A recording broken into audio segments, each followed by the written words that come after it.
Hey guys, and welcome back. On June 13th of 2017, Nintendo broke the proverbial internet with one very simple announcement. Metroid Prime 4. And if you don't believe me about breaking the internet, just ask this guy. But just be ready for... Loud noises!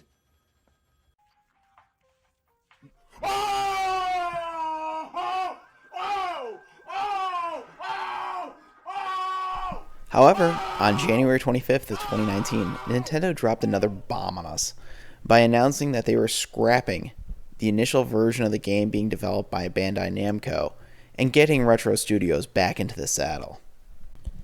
Like many of you, I was disappointed with the news, but that didn't stop me from wanting to take a beaten up, broken down GameCube and turn it into something inspired by Metroid Prime 4.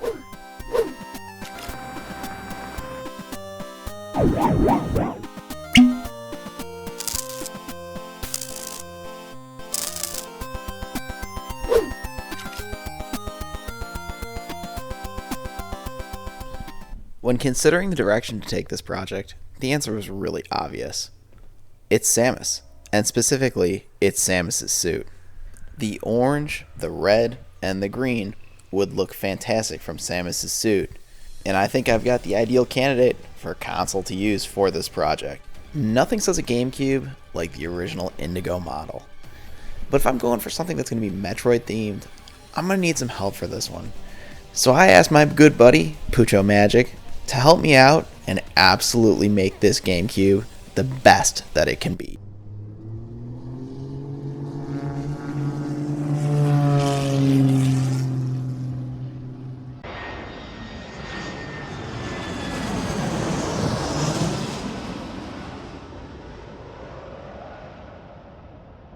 So with the case on its way to Pucho, it's time to do some work on the motherboard. We're going to be installing the GC Dual Kit, which is made by Citrus 3000 PSI.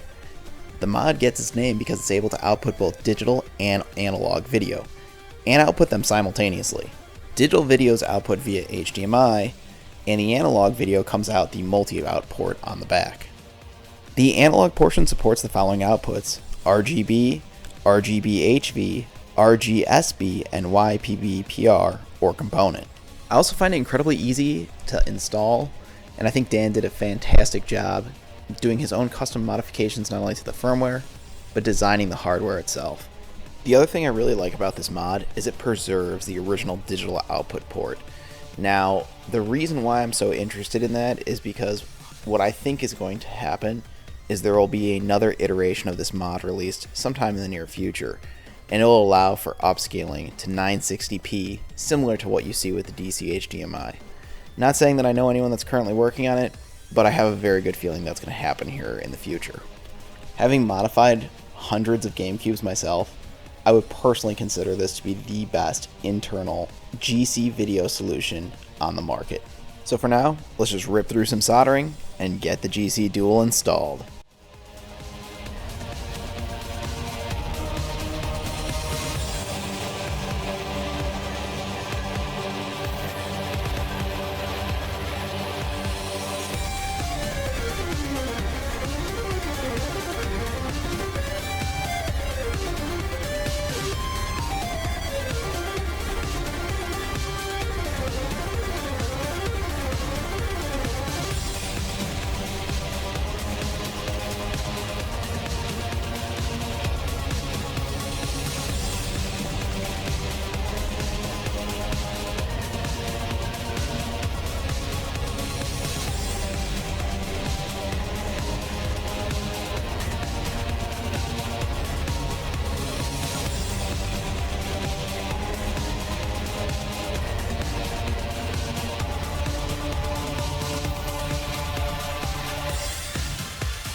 let's take a quick break from doing some internal modifications and doing some soldering and get into some work we're going to do with the controller.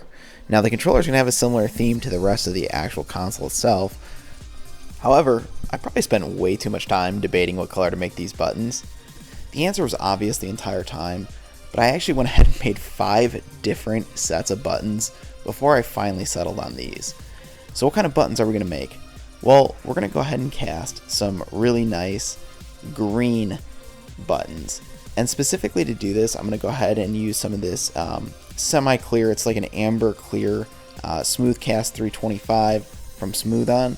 Now normally I would use something epoxy based, but for this I wanted, I was more interested in being able to allow my buttons to cure faster, so I went ahead and settled for the Smooth Cast 325. And to get the green, it's not a mica dye, what it actually is glitter. And then I'm also going to add a little bit of silver pearl to it. Hopefully that adds a little bit of depth to the buttons and makes it almost like there's a little more there, more substance, and it's deeper. So let's get this mixed up. Let's get these bad boys poured.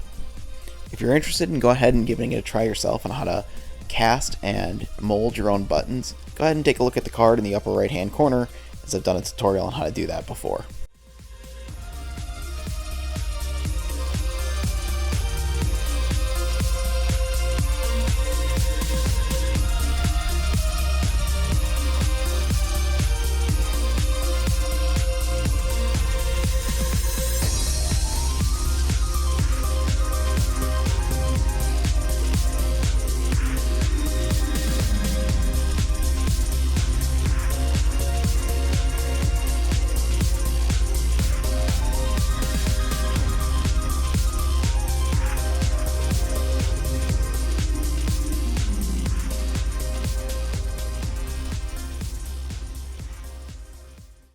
So normally I would go ahead and use a syringe to go ahead and inject the molds, but unfortunately I'm out of syringes, so we're going to use a little bit of what I would call a dirtier method, and we're just going to go ahead and press all these in. So we're going to fill up all the negative space, all the cavities with resin, and then we're going to go ahead and push the tops on and then close those down with a rubber band. Now if you end up having to go down this path and doing this yourself, wear gloves. Don't make the mistake I did. Wear gloves. And if you get it on your desk, like I did, go ahead and use some IPA to clean it up. It's easier to clean it up with IPA before the resin cures.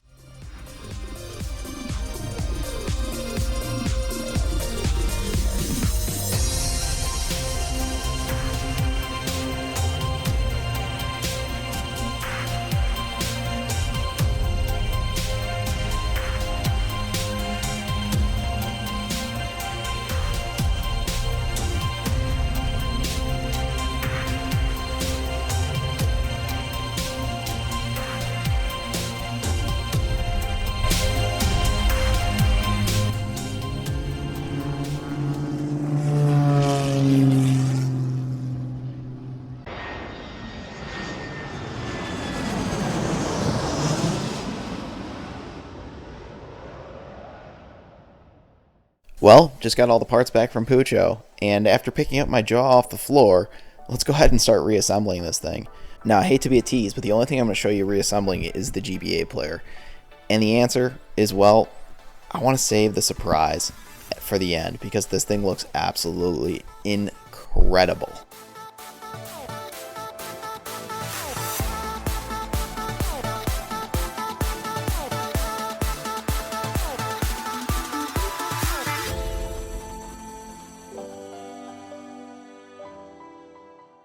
Okay, with the GBA player all reassembled, next I'm going to work on an LED mod.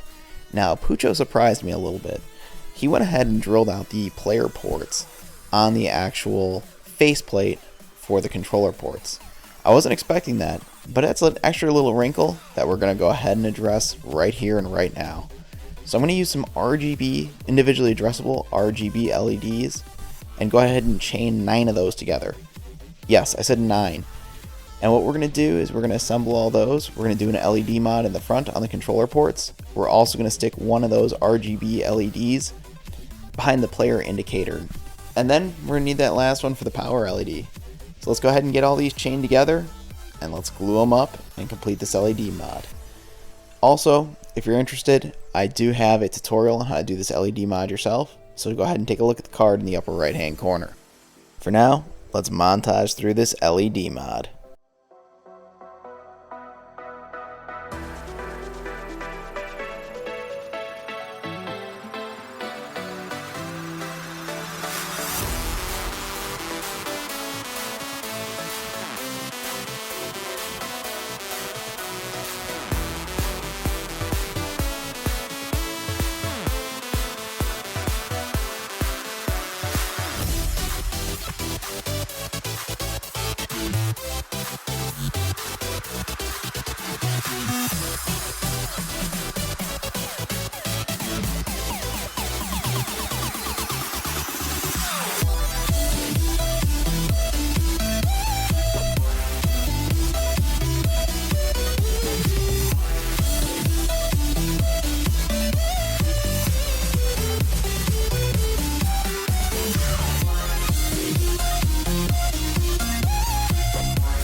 Next, we're going to go ahead and install a Zeno GC Mod Chip.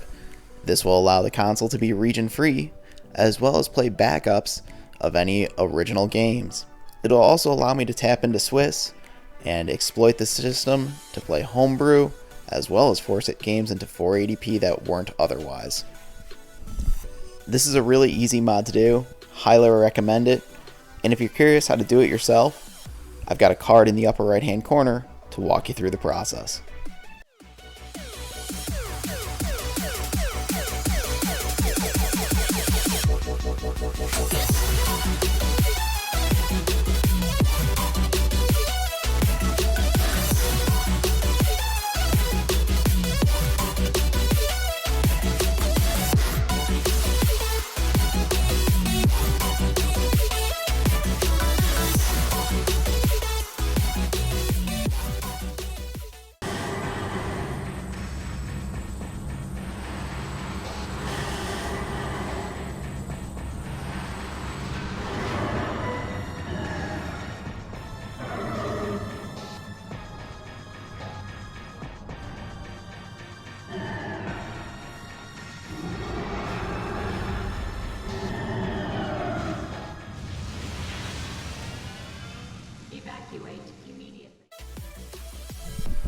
So I want to show you guys a little trick that I use when I'm restoring these controllers. Especially those controllers that have the T3 stick box. These are the all plastic stick box. It's called Joystick Butter. This is a premium synthetic lubricant specially formulated to prevent ABS or nylon wear that occurs within T3 stick boxes. I recently discovered this stuff and it works great. You will see me apply it to multiple places within the stick box, but the key is you don't need too much. I'm using a tiny bit. I'm dispensing only about half the size of a piece of rice in each spot of the lubricant, and even that's probably a little bit too much. But anyway, after using this stuff, the joystick is just buttery smooth. Sorry, no pun intended. But anyway, I'd recommend it for all your restores. So off camera, I've already used my desoldering iron to remove the controller cable from the actual controller PCB, and now it's time to remove the plug. So to do that, I'm going to use my hot air rework station. I'm going to set it to 225 degrees, and I'm going to go ahead and just pull that apart. Often I get asked the question what kind of tool I'm using when I'm taking the pins out of this supporting plastic bracket, and I'm actually using a dental pick from a dental tool kit. I get those from like Target or from Walmart, and it works fantastic for this exact purpose.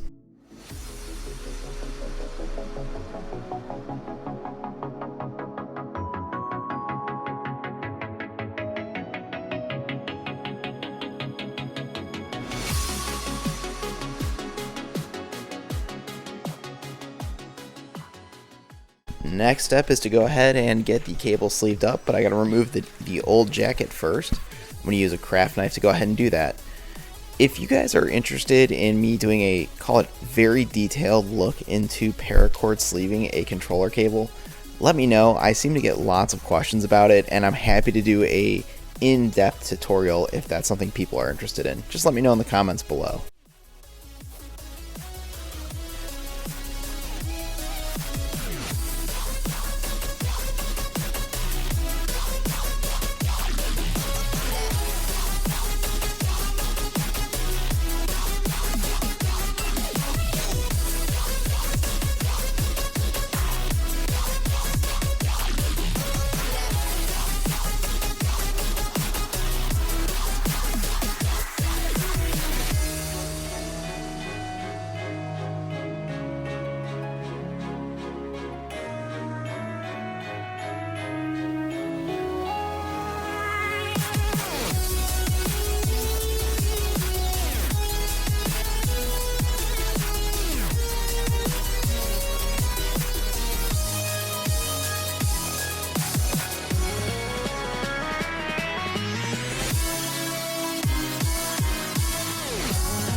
Well, this console wouldn't be complete without a custom jewel.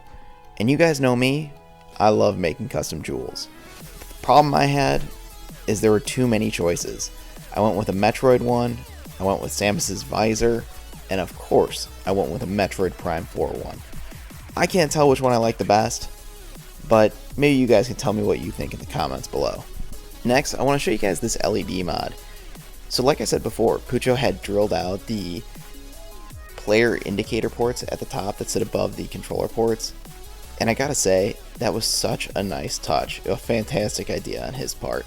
And I think the way that the LEDs shine through, it actually looks really good as well, and turned out really nice. I couldn't be more happy with the way this LED mod turned out.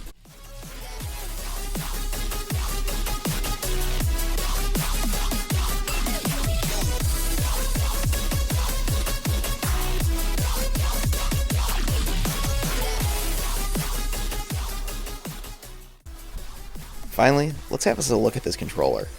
I really like the green, red, and orange theme that we have going on here. It captures Samus' suit absolutely perfectly.